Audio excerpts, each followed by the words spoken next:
ఈ సమయంలో మనము ప్రభు యొక్క దైవత్వాన్ని గురించి మనము ధ్యానించుకుందాం. దేవుని వాక్యంలో ద్వితీయోపదేశ కాండము 10వ అధ్యాయం 17వ వచనంలోను, మరి అపోస్తలులైనటువంటి పౌలు తీతుకు రాసినటువంటి పత్రిక 2వ అధ్యాయం 13వ వచనంలోను మన దేవుడైనటువంటి ప్రభు యేసుక్రీస్తు ఆయన మహాదేవుడని దేవుని వాక్యంలో వ్రాయబడింది. హల్లెలూయా. ఆయన పరలోకమందు ఉన్నటువంటి మహాదేవుడు. ఇంకా పరలోకంకి ఉన్నతమైనటువంటి స్థలంలో ఎవరు ఆయనను సమీపింపరాని తేజస్సులో ఆయన మాత్రమే వసిస్తూ అమరత్వం కలిగినటువంటి దేవుడు, గొప్ప వెలుగైనటువంటి దేవుడు. ఆయన ఎవరు చూడలేరు, ఆయనను చూచి బ్రతకలేరు.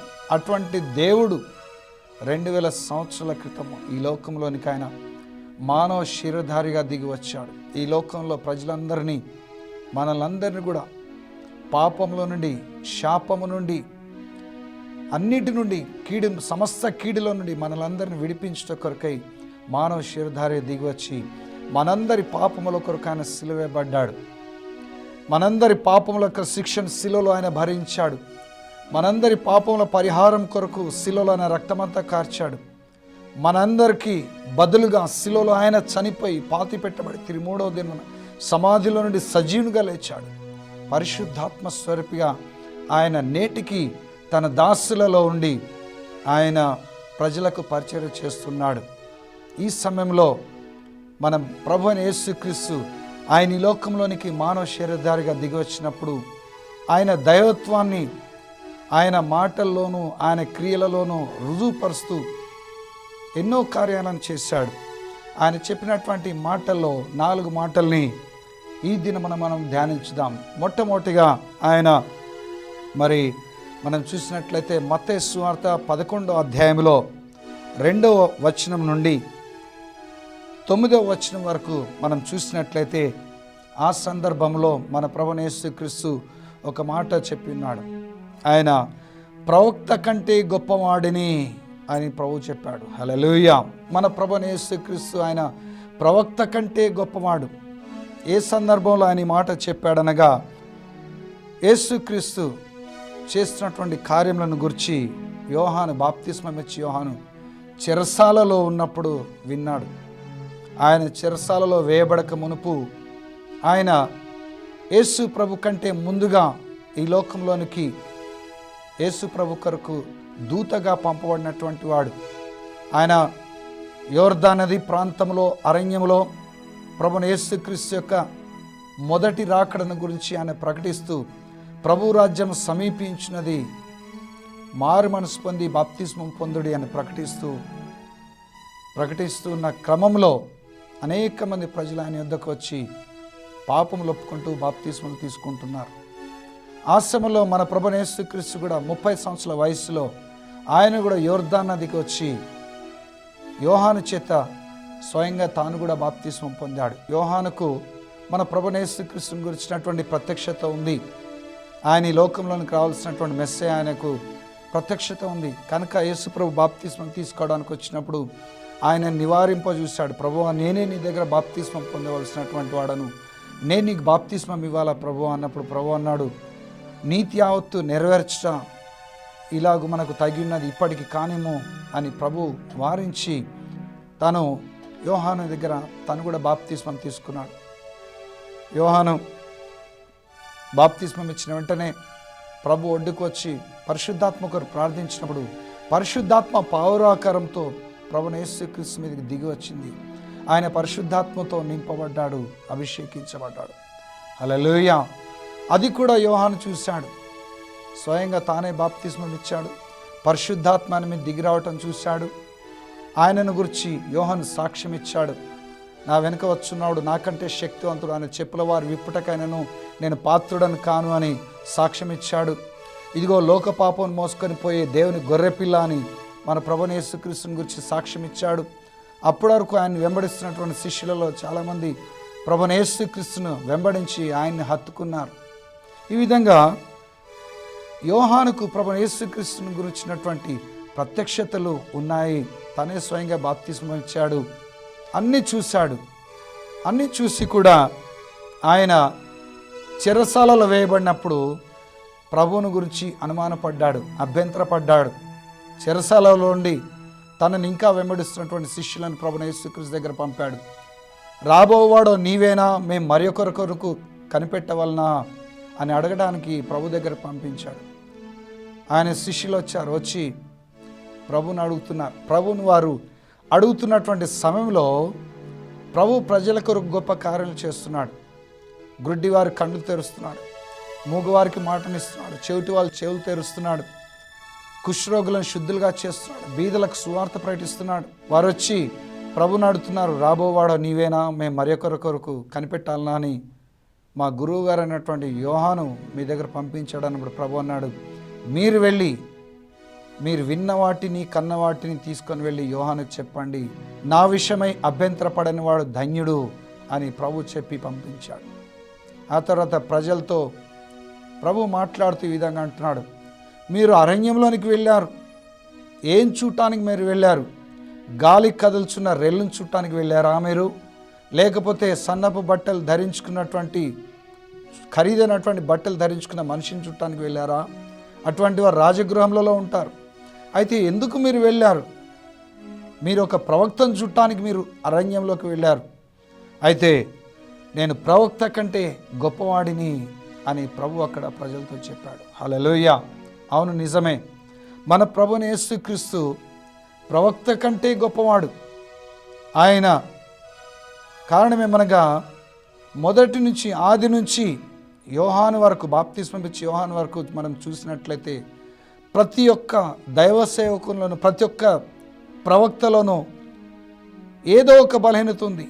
వారి జీవితాల్లో ఏదో ఒక సమయంలో వారు బలహీనమైనటువంటి గడియలున్నాయి, సమయాలున్నాయి. కానీ ప్రభువైన యేసుక్రీస్తులో ఎటువంటి బలహీనత లేదు.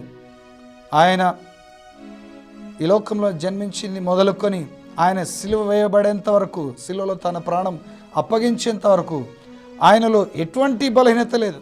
ఏ సమయంలో కూడా ఆయన తండ్రి అయిన దేవుని విషయమై అభ్యంతరపడలేదు. ఆయన తన యొక్క ఏర్పాటు విషయమై ఆయన ఎప్పుడూ అభ్యంతరపడలేదు.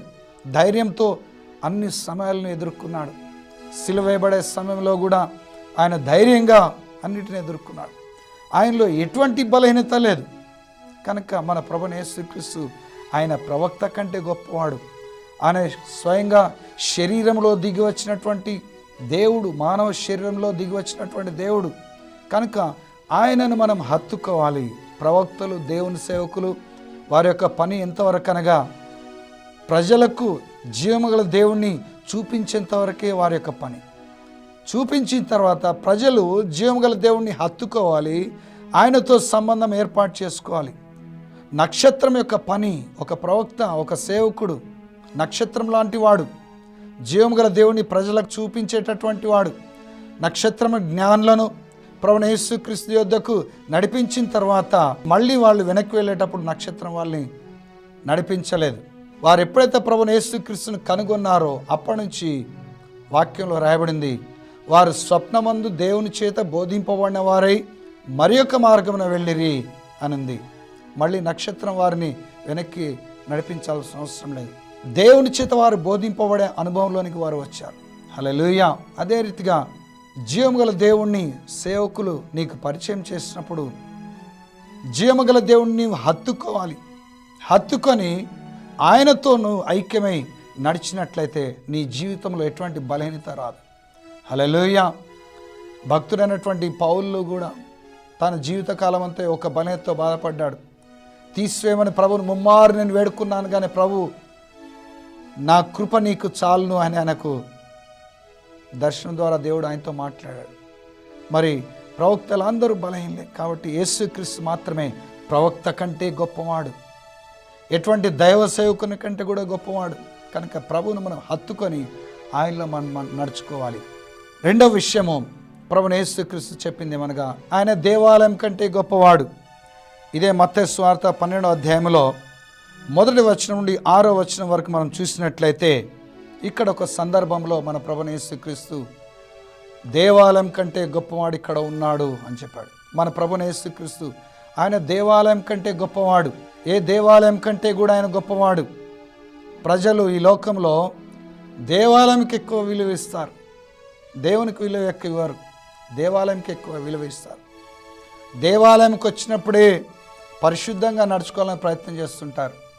బయటికి పోయినప్పుడు వారి ఇష్టానుసారంగా వారు నడుచుకుంటూ ఉంటారు. దేవుడు ఒక్క దేవాలయంలోనే ఉంటాడా? బయట ఉండడా? నువ్వు దేవాలయంకి వచ్చినప్పుడు మాత్రమే నువ్వు పరిశుద్ధంగా ఉంటానికి ప్రయత్నిస్తూ బయటికి వెళ్ళినప్పుడు పరిశుద్ధంగా నువ్వు జీవించకపోతే నువ్వు దేవాలయంకే ఎక్కువ విలువ ఇచ్చినవాడు అవుతావు, దేవునికి విలువ ఇచ్చినవాడు కావు.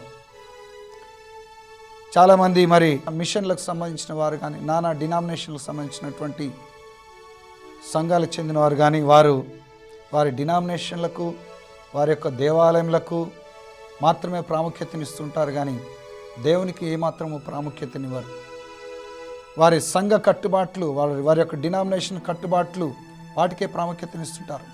ఇక్కడ ఈ సందర్భంలో కూడా యేసు ప్రభు తన శిష్యులతో కలిసి ఒకసారి పంట చేల్లో పడి వెళ్తుండగా శిష్యులు ఆకలిగొని వారు వెనులు త్రుంచుకొని మరి తింటూ ఉంటే చేన్లో ఆయన వెంబడిస్తున్నటువంటి పరిసలు శాస్త్రులు అంటున్నారు, నీ శిష్యులు చేస్తున్న చూస్తున్నావా నువ్వు? వారు విశ్రాంతి దినమున చేయకూడదని చేస్తున్నారు, వెన్నులు త్రుంచి తింటున్నారు అంటున్నారు. అప్పుడు ప్రభు అన్నాడు, దావీదు విషయం మీరు ఎన్నడూ చదవలేదా?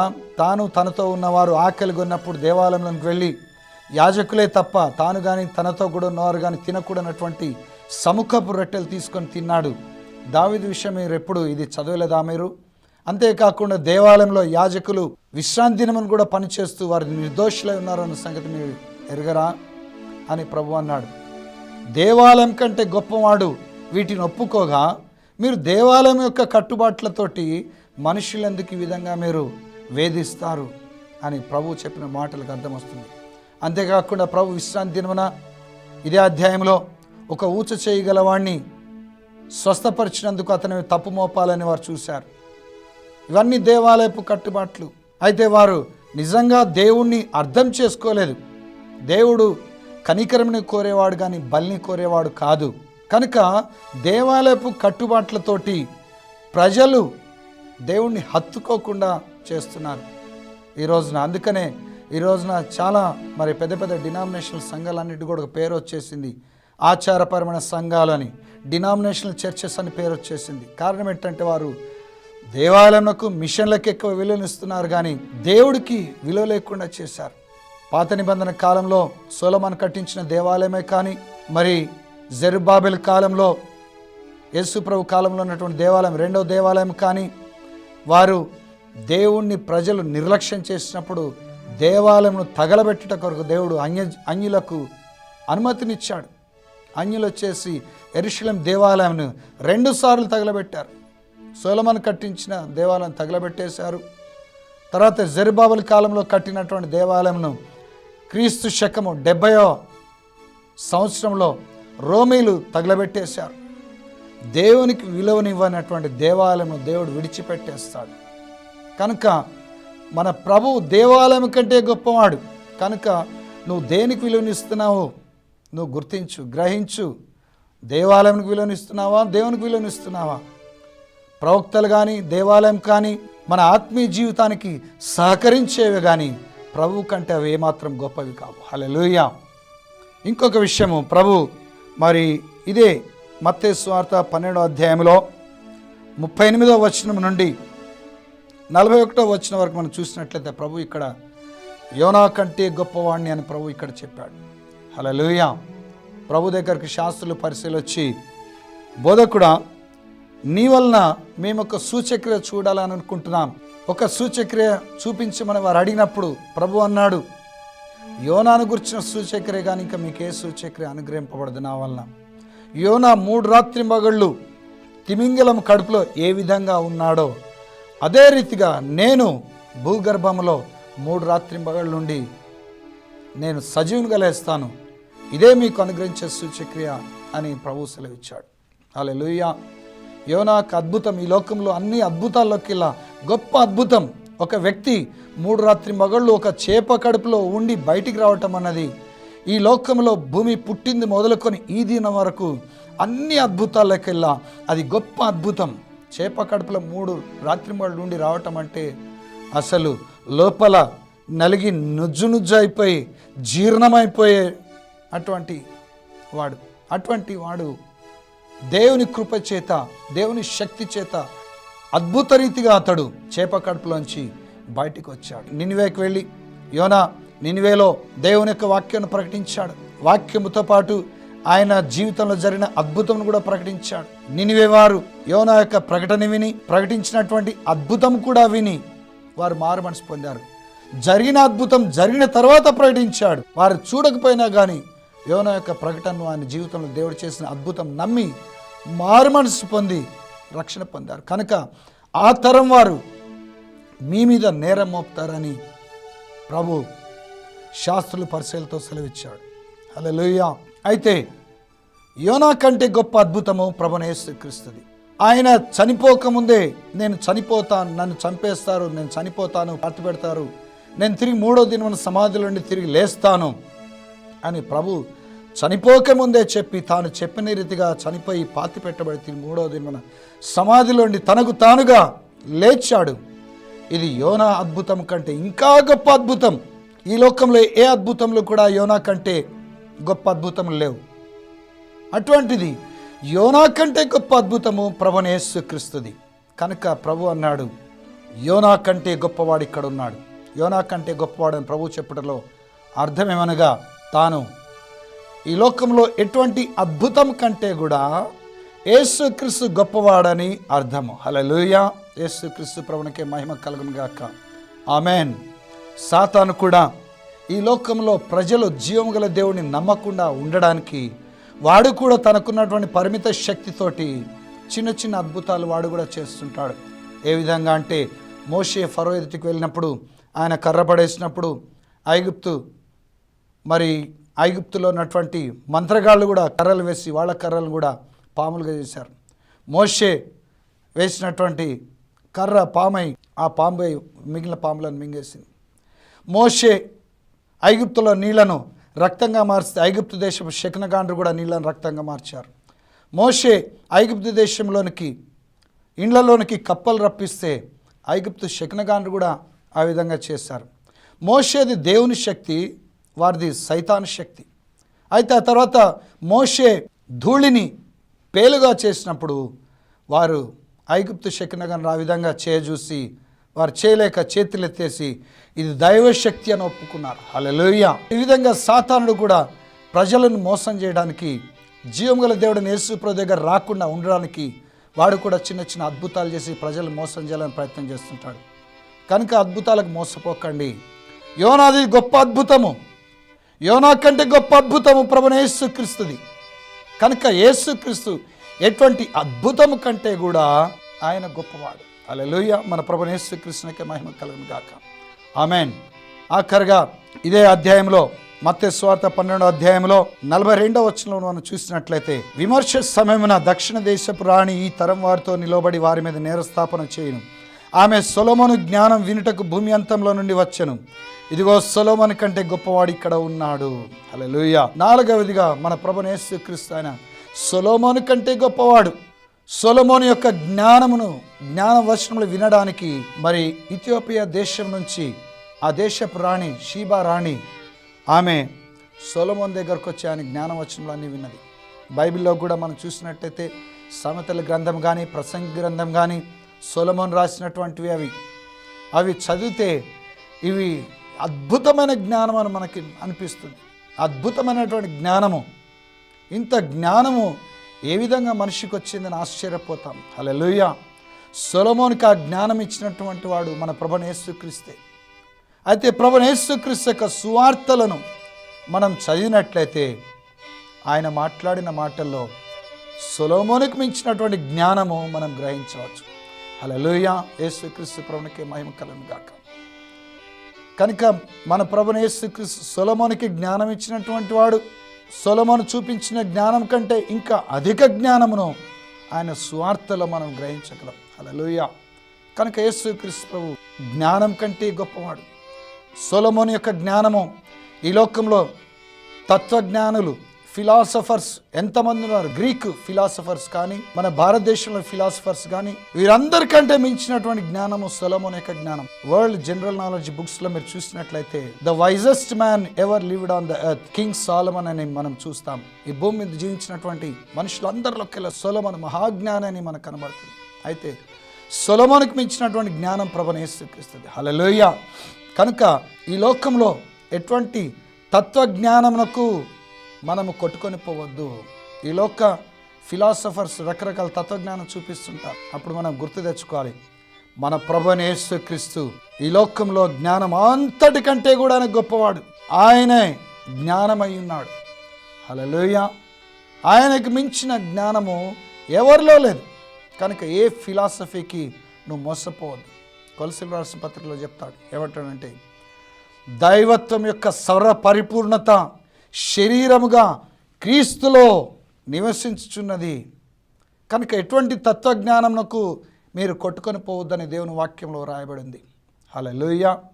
కనుక గ్రహించండి ప్రియులారా, మన ప్రభువైన యేసుక్రీస్తు ఆయన ప్రవక్త కంటే గొప్పవాడు, దేవాలయం కంటే గొప్పవాడు, ఎటువంటి అద్భుతముల కంటే కూడా ఆయన గొప్పవాడు, ఎటువంటి జ్ఞానం కంటే కూడా ఆయన గొప్పవాడు. ఇవన్నీ కూడా మన ఆత్మీయ జీవితానికి సహకరించేవే. ప్రవక్తలు కానీ, దేవాలయం కానీ, అద్భుతములు కానీ, జ్ఞానము కానీ, ఇవి కేవలం మన ఆత్మీయ జీవితానికి సహకారులు మాత్రమే కానీ మన ఆత్మీయ జీవితాలకు ఇవి మూలం కావు. హల్లెలూయా. మన ఆత్మీయ జీవితమునకు, మన విశ్వాస జీవితమునకు యేసుక్రీస్తే కర్త, దాన్ని కొనసాగింపజేసేవాడు కూడా ఆయనే. కనుక ఆయనను మనం హత్తుకున్నట్లయితే నీవు కూడా పరిపూర్ణతలోనికి వస్తావు. క్రీస్తుకు సమానమైనటువంటి పరిపూర్ణతలోకి నీవు వస్తావు. విశ్వాస విషయంలోనూ, జ్ఞాన విషయంలోనూ, పరిశుద్ధత విషయంలోనూ యేసుక్రీస్తుకు సమానమైనటువంటి పరిపూర్ణతలోకి నీవు వస్తావు. కనుక నువ్వు దేవాలయాన్ని కాదు హత్తుకోవాల్సింది, ప్రవక్తలను కాదు హత్తుకోవాల్సింది, అద్భుతాలను కాదు హత్తుకోవాల్సింది, జ్ఞానాన్ని కాదు హత్తుకోవాల్సింది, ప్రభువైన యేసుక్రీస్తును హత్తుకోవాలి. అప్పుడు నువ్వు సంపూర్ణతలోనికి వస్తావు. హల్లెలూయా. దేని వల్ల నువ్వు మోసపరచబడవు. దేవుడు మిమ్మల్ని దీవించును గాక. ఈ సందేశం ద్వారా ప్రార్థన చేసుకుందాం.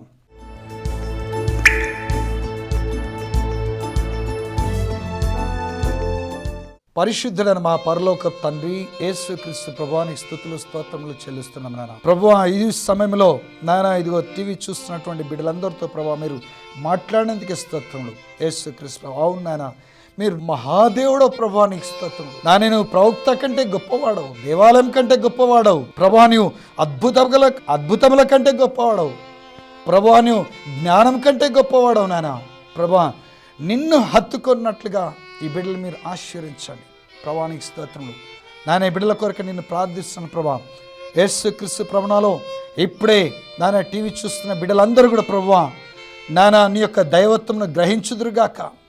నాయన నీవు దేవుడు అయ్యండి, శిలలో నీవు చేసినటువంటి త్యాగమును ప్రభా ఇదిగో ఈ కుమారులందరూ గ్రహించుదురుగాక, తెలుసుకొందురుగాక ప్రభా, నిన్ను హత్తుకొందురుగాక, నీ నుండి నాయన రక్షణ పొందుకొందురుగాక ప్రభా. ఈ బిడ్డలందరూ నాయన నీ నుండి స్వస్థత పొందుకొందురుగాక ప్రభా, నీ నుండి బిడ్డలు సకల ఆశీర్వాదములు పొందుకొందురుగాక నాయన, నీ నుండి ప్రభా ఈ బిడ్డలు నీ రాజ్యమును పొందుకొందురుగాక ప్రభా, నీకు స్తోత్రములు.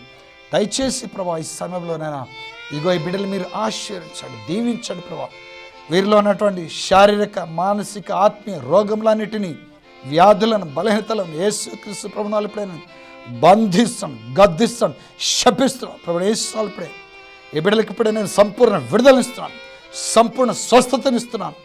ఈ బిడ్డలకి ఇప్పుడే నేను శారీరక, మానసిక, ఆత్మీయ స్వస్థత కలను గాక, శారీరక, మానసిక, ఆత్మీయ ఆరోగ్యం పొందుకుందరుగాక, శక్తి బలం పొందుకుందరుగాక. ఇప్పుడే ఈ బిడ్డల దేహంలో నీ పరిశుద్ధాత్మ కుమ్మరించబడును గాక ప్రభా. ఇప్పుడే ఈ బిడ్డలందరూ నాన్న ఇప్పుడే నీ కొలతలేని పరిశుద్ధాత్మతో ఇప్పుడే నింపబడుదురుగాక, అభిషేకించబడుదురుగాక ప్రభా, నీకు స్తోత్రములు ప్రభా. ఈ బిడ్డలందరికీ నీ కాపుదలను అనుగ్రహించబడును గాక, నీ సన్నిధి నిత్యం తోడుగా ఉండును గాక ప్రభా, నీకు స్తోత్రములు. ఇది మొదలుకున్నానా ఈ బిడ్డలందరూ ఆశీర్వించబడుదురుగాక, అన్ని విషయాలలో దీవించబడుదురుగాక, నీ కృపతో నింపబడుదురుగాక, ప్రతి సమస్య తొలగిపోను గాక, ప్రతి ఆశీర్వాదం నీ నుండి పొందుకొందురుగాక ప్రభా, నీకు స్తోత్రములు. నాయన ఈ పరిచయం యొక్క సమస్త మహిమ, ఘనత, ప్రభావాలు తండ్రి అయిన దేవా ప్రభువైన యేసుక్రీస్తునామములో పరిశుద్ధాత్మ ద్వారా నాన్న నేను నీకే చెల్లిస్తూ ఈ ప్రార్థనని మా ప్రభువును మా ప్రియ రక్షకుడైనటువంటి యేసుక్రీస్తు ప్రభు వారి పరిశుద్ధ నామమున ప్రార్థించి స్తుతించి మహిమ చెల్లించి వేడుకొని పొంది ఉన్నాము తండ్రి. ఆమేన్, ఆమేన్, ఆమేన్, ఆమేన్.